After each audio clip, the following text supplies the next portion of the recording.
जय हिंद साथियों। मेरा नाम है रुचिर उपाध्याय और मैं आपके सामने एक 18 मई का आर्टिकल लेके आया हूँ। इसका नाम है hyper politicisation of Indian higher education. हम पब्लिक एडमिनिस्ट्रेशन में एक टॉपिक पढ़ते हैं कि politicisation of criminals and the criminalisation of politics. ये दो चीज़ अलग अलग होती हैं। ठीक है। अब जो आज की सरकार कर रही है भारत में, जो सारी सरकारें करती हुई आई हैं वो यही है कि पॉलिटिक्स को एकेडमिक से जोड़ना।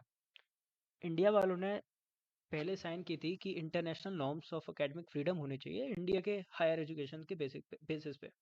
लेकिन ये जो आप देख सकते हैं फिलिप जी ऑल्डवेच, ये एक रिसर्चर हैं अमेरिका के, बोस्टन कॉलेज से पढ़े हुए हैं।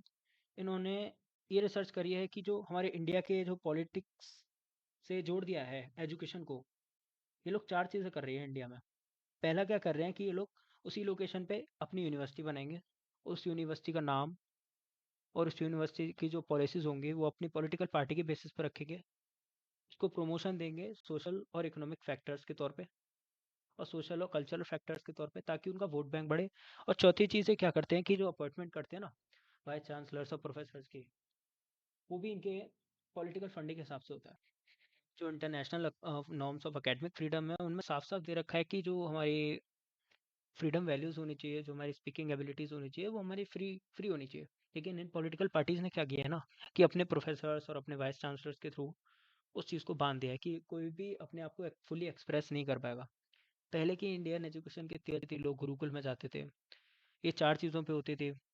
पहला तो मेरे को याद नहीं आ रहा क्या वर्ड था। दूसरा था कि ब्रह्मचर्य में रह के लोग अपनी पढ़ाई पूरी करेंगे। तीसरा था कि वो गृहस्थ होंगे, गृहस्थी में जाएँगे। चौथा था कि वो वानप्रस्थ होंगे, मतलब वन की तरफ प्रस्थान करेंगे। अपनी पूरी लाइफ़ वो 4 चरण में जीते थे। अब की में क्या हो गया ना कि इतना पॉलिटिसाइज़ेशन हो गया है इस एकेडमिक नॉर्म्स में भी कि पढ़ाई से उनको डाइवर्ट कर दिया है। पढ़ाई करने आएगा बंदा तो भी वो इस सोच में पड़ जाएगा कि ये बीजेपी या कांग्रेस। पढ़ाई करने आएगा तो वो ये सोचेगा कि भाई कॉलेज लाइफ, मेरी कॉलेज लाइफ कहाँ जीती है, वो ये सोचेगा। वो आगे के अपने 40 साल नहीं सोचेगा। और ये सब चीज़ों पे अप्लाई नहीं होता ये चीज़। लेकिन बट मोस्टली यही देखा गया है कि आजकल की जो हमारी ह्यूमन जर्नी है, जो आजकल के यंग हैं जो पढ़ाई कर रहे हैं, वो सब इसी चीज़ पे फोकस करते हैं। कुछ नैरेटिव के वो शिकार हो गए हैं। उसको हमें ठीक करना पड़ेगा एज अ जनरेशन। और हम ये भी देख सकते हैं कि जो इंटेलेक्चुअल लिबर्टी है वो खतरे में आ गई है। इंटेलेक्चुअल्स की जो फ्रीडम है वो खतरे में है। तो आजकल क्या हो रहा है वेस्ट बंगाल, तमिलनाडु, केरला जैसे इंस्टीट्यूशंस में कि पहले गवर्नर ही vice chancellor governor as a vice chancellor किसी यूनिवर्सिटी को अपॉइंट किया जाते थे।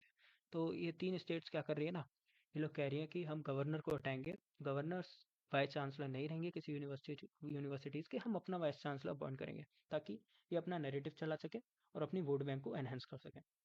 इन लोगों ने प्रोफेसर्स को भी खरीद लिया है। ये लोग अपने आप को फुली एक्सप्रेस कर ही नहीं पाते।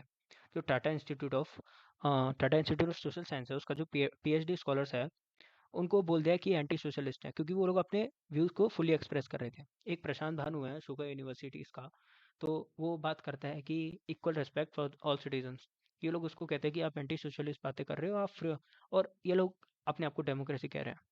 अब डेमोक्रेसी में क्या होता था कि होता है कि हम लोग अपने आप को फुली एक्सप्रेस करें। लेकिन ये जो पॉलिटिसाइजेशन हो गया ना, इसमें लोग कहते हैं कि अगर आपने ऐसी बात करी तो आपको एंटी सोशलिस्ट करार कर दिया जाएगा। और कई प्रोफेसर जो अपने आप को फुली एक्सप्रेस कर भी रहे थे उनको निकाल दिया गया, ये बोल के कि भाई आप सही से पढ़ा नहीं रहे हो, आपकी कंप्लेंट्स आ रही हैं, ये बोल के उनको वो कर दिया गया, रिस्ट्रिक्ट कर दिया गया कॉलेज से। तो ये सब चल रहा है आजकल के उसमें। आजकल की यूथ को अपना ग्लोबल विजन बना के आगे बढ़ना होगा, इन सब नैरेटिव से बच के अपने आप को एक फुली एक्सप्रेस करके पूरी कोशिश करके अपने आप को आगे बढ़ाना होगा ताकि इंडिया का फ्यूचर सिक्योर रहे। वरना हम लोग इसी नैरेटिव का शिकार रह जाएंगे। और इंडिया का बोल तो रहे हैं कि 2047 तक विकास होगा, लेकिन अब तक तो इस स्टेज में वो नहीं लग रहा है, क्योंकि जिस हिसाब से एजेंडा चल रहे हैं अलग अलग पॉलिटिकल पार्टीज के।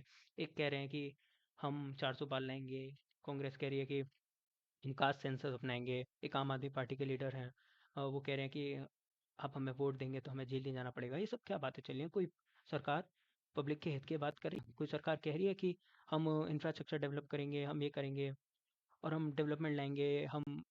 ये लोग स्कीम्स और पॉलिसीज तो बहुत जल्दी ले आते हैं, लेकिन इन पे इम्प्लीमेंट करने की बात जब आती है तो ये लोग अपना अपना एजेंडा चलाने की कोशिश करते हैं। तो हम लोग को ये बात समझनी है, हम लोग एज अ यंग इंटेलेक्चुअल्स हमको आगे बढ़ना है और इस देश को भी बढ़ाना है। धन्यवाद।